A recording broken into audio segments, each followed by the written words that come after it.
A teenager murder witness finds himself pursued by twin assassins in the Montana wilderness with a survival expert tasked with protecting him, and a forest fire threatening to consume them all.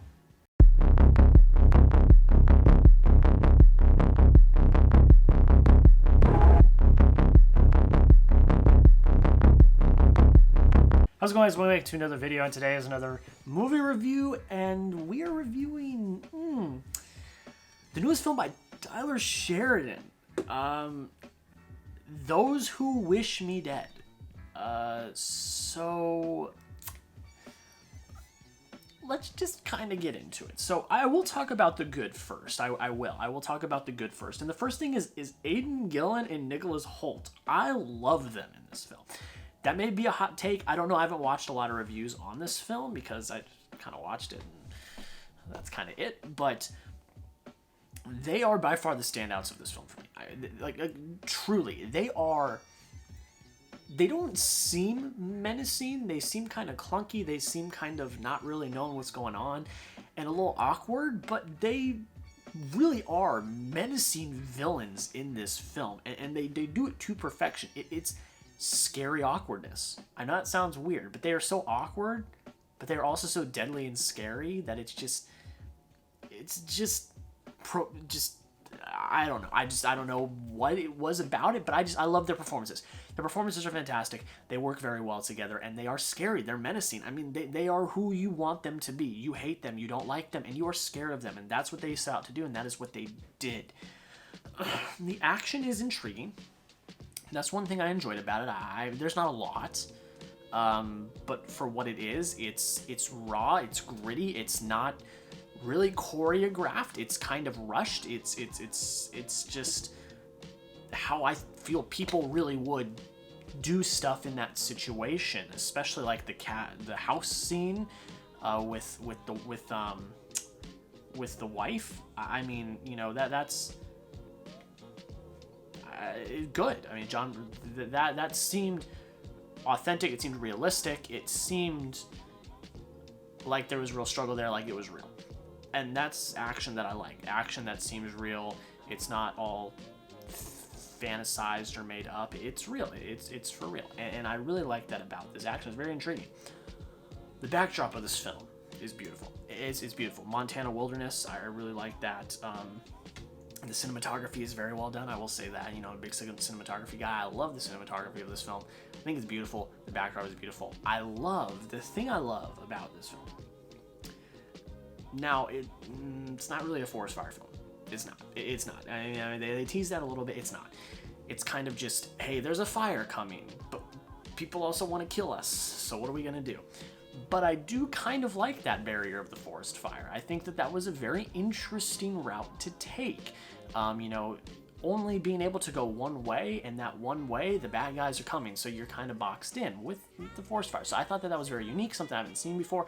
I really like that. I will give credit for that. I think that was very well done. The last thing I'll say is I think the direction's okay. I don't think it's as bad as people are saying it is. I think it's pretty standard. I don't think it's anything special. There are some moments that are a little, you know, question mark in your brain, but I don't think that it's the worst part of this movie. That's kind of what I'll say about it. It's fine. It's good enough. It's run of the mill. That's really what I'll say about that direction. But let's talk about the bad here. The writing is not good. It's just not. It's just really, really poorly written. I'm just going to go down a list of points as to why I do not like the writing. First off, they're walking, Angelina Jolie and the kid are walking, and then all of a sudden, out of nowhere, unprompted, a field where it's just lightning. They gotta run through a field, and then Angelina Jolie gets struck by lightning, and that just happens. Why? It's instances like that just, one, don't need to be there, and two, just happen out of nowhere. I don't understand that. So that's point number one. Point number two, and this is more, I'm not memeing it, this is more for real. We're not motivated to really root for anyone. I mean, the only people I really rooted for were John Bernthal and his wife, and the only reason why is because they've got something to lose. They've got a kid, they're pregnant, they're about to be parents. Like, that's the only emotional connection I have in this entire film, at all. We don't care. It's not written in the writing to know why this is happening. You have Tyler Perry come on screen for maybe a minute and a half, spout off a few lines, and they assume we're going to know why we should care. But we don't. I don't. Why are they trying to kill these people? Okay, so they know something about some politicians. What do they know? What's the secret? Why can't we know? That's not in it. It's the writing. Like, they did not tie us in enough to care. That's really what it comes down to. I don't care. Obviously, I don't want the kid to die, obviously. Like, that would be terrible. When the father dies, that's terrible. I mean, there is emotional punches just from common sense in real life. But it's not story-driven. It's not. The writing here is just so lackluster and poor from that perspective. And I don't know if it's the performance or the writing. And I'm going to lean on the writing because I believe Angelina Jolie is a very, very good actress. But her character, I just didn't like. I saw what they were going for, but it didn't work for me. It didn't work. They were trying to make her some hardened, kind of, I don't want to say nomadic. That's not really what I'm trying to say. Like, recluse, like, that's in her own thoughts, and she's hardened and hardcore, and she's kick-ass, and she doesn't, and I only half believed that, and that's kind of from Jolie's performance. I guess I'll give her credit for that, but the writing, like, the lines are clunky, and they don't make any sense, and they just I didn't like her character. I didn't care about her character. I didn't like the way that they took it. I saw what they were trying to do. It didn't work. It fell flat. They tried to hit a home run, and they hit a pop fly. Like, it didn't work for me. That's all I'll say. I mean, she was good. Okay, I guess that's probably half the reason why I was intrigued, at least a little bit, was probably because of her performance. So Angelina Jolie's performance was probably good enough, but the writing, nah. It just doesn't work in this film. It just doesn't work. It's clunky. It doesn't make any sense. There's no motivation. It's just a lot of lines stringed together, and that's really what it is. So that's really what kills it for me. I mean, it's just not good. It's just not good, and that's all I really say about it. But I wanted to like this movie more than I did. I really did. I want to like this movie more than I did, and I'm disappointed. But I think that's it for that. We'll just get into the point breakdown. Positive vibes, good vibes. We're going to finish off on a bang. 25 for entertainment.